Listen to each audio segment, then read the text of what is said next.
Tepat pada tanggal 27 Januari tahun 1820 Masehi, Abdul Latif seorang kiai kampung Senenan, Desa Kemayoran, Kecamatan Bangkalan, Kabupaten Bangkalan, ujung barat Pulau Madura, Jawa Timur, merasakan kegembiraan.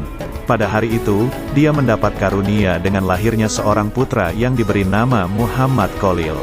Selepas melantunkan azan di telinga sang putra, Kiai Haji Abdul Latif berdoa, memohon kepada Allah agar Muhammad Kholil kelak menjadi pemimpin umat. Allah mengabulkan doa Kiai Haji Abdul Latif. Muhammad Kholil yang kemudian terkenal dengan Syekhona Kholil menjadi salah satu pemimpin besar umat Islam. Syekh Kholil Al-Bangkalan berasal dari keluarga ulama. Ayahnya, Kiai Haji Abdul Latif, memiliki ikatan darah dengan Sunan Gunung Jati. Ayah Abdul Latif adalah Kiai Hamim, anak dari Kiai Abdul Karim. Yang disebut terakhir ini merupakan anak dari Kiai Muharram bin Kiai Asror Karomah bin Kiai Abdullah bin Sayyid Sulaiman. Sayyid Sulaiman merupakan cucu dari Sunan Gunung Jati. Riwayat pendidikan Syekhona Kholil. Sejak kecil Muhammad Kholil dididik sangat ketat oleh sang ayah. Kebetulan juga Mbah Kholil di masa kecil sangat haus akan ilmu, terutama yang berkaitan dengan ilmu fiqh dan nahwu. Bahkan lebih istimewanya lagi ia sudah hafal dengan baik Nazam Alfiyah Malik sejak usia muda. Kiai Haji Abdul Latif kemudian mengirim Mbah Kholil kecil untuk menimba ilmu yang lebih luas ke sejumlah pesantren. Awal pendidikan Mbah Kholil muda belajar kepada Kiai Muhammad Nur di Pondok Pesantren Langitan, Tuban, Jawa Timur. Setelah menimba ilmu dari Langitan, Mbah Kholil pindah ke Pondok Pesantren Cangaan, Bangil, Pasuruan. Kemudian Mbah Kholil melanjutkan pendidikannya ke Pondok Pesantren Kebon Candi. Selama menimba ilmu di pondok pesantren ini, Mbah Kholil belajar dengan Kiai Nur Hasan yang menetap di Sidogiri, berjarak 7 km yang harus ditempuh dari Kebon Candi. Saat melakukan perjalanan dari Kebon Candi ke Sidogiri, Mbah Kholil selalu membaca surat Yasin.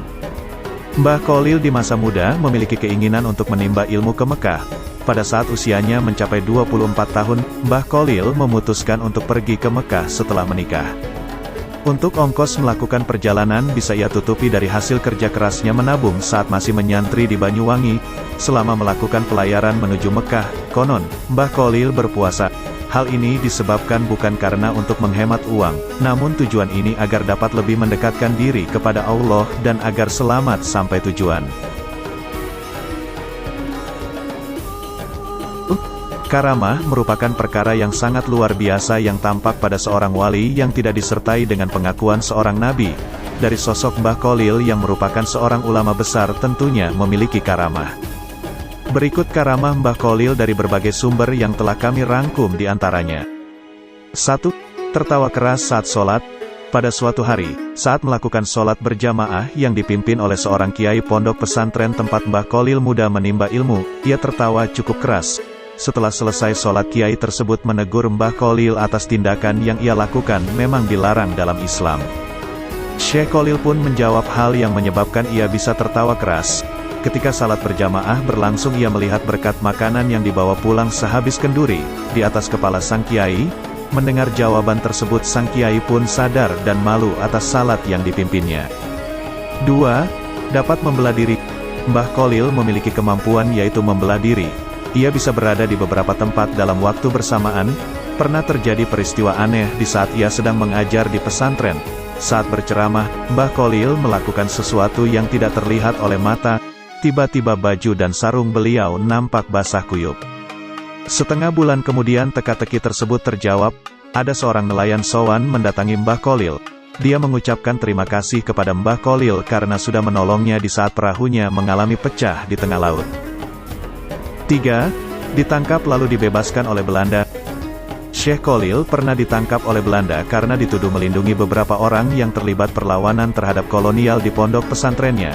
Pada saat ditangkapnya Syekh Kholil, terjadi hal aneh yang tidak bisa mereka mengerti. Seperti tidak bisa dikuncinya pintu penjara, sehingga membuat mereka harus berjaga penuh agar tahanan tidak melarikan diri.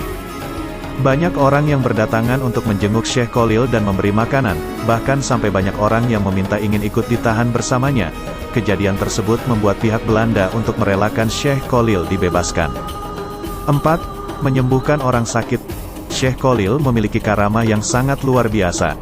Dalam kisahnya diceritakan ada seorang keturunan China yang sedang mengalami sakit lumpuh, padahal sudah dibawa ke Jakarta, namun masih belum juga sembuh. Lalu ia mendapatkan informasi bahwa di Madura ada orang sakti yang bisa menyembuhkan penyakit. Setelah mengetahui itu semua mereka pergi menuju Madura, yakni ke Mbah Kholil untuk berobat. Saat melakukan perjalanan kira-kira jarak 20 meter dari rumah Mbah Kholil, tiba-tiba muncul Mbah Kholil dengan membawa pedang sambil berkata. Melihat hal tersebut, kedua orang tersebut lari sangat kencang, bahkan ia tidak sadar bahwa ia sedang sakit. Tanpa mereka sadari mereka sudah sembuh. Mereka sangat bersyukur atas karamah yang ia dapatkan dari Mbah Kholil. Setelah Mbah Kholil wafat, bahkan mereka sering datang ke makam Mbah Kholil untuk berziarah.